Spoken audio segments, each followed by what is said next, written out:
Microsoft has officially confirmed a strange and serious bug in Windows 11. The Task Manager refuses to close and can secretly eat your system's memory. Let's find out how this bug works, how to check if you're affected, and how to fix it before it slows down your PC.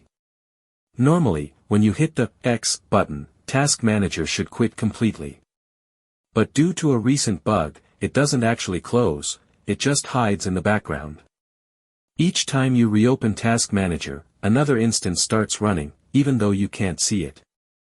Every hidden Task Manager process uses around 15 to 20 megabytes of RAM. That may sound small, but if you open and close Task Manager several times, these instances add up. Some users have reported hundreds of hidden Task Manager processes eating gigabytes of memory and slowing down their apps. Here's how you can check if your PC is affected. Press Ctrl plus Shift plus Escape to open Task Manager. Click the X to close it a few times. Open it again and go to the Details tab. Look for multiple taskmgr.exe entries.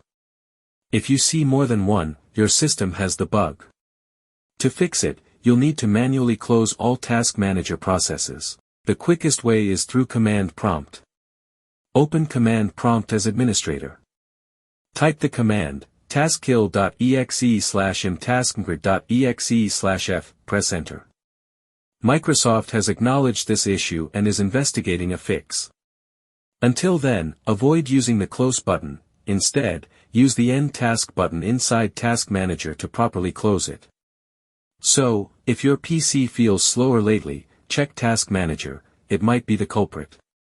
If this video helped you, hit the like, subscribe, and share buttons for more quick Windows 11 fixes.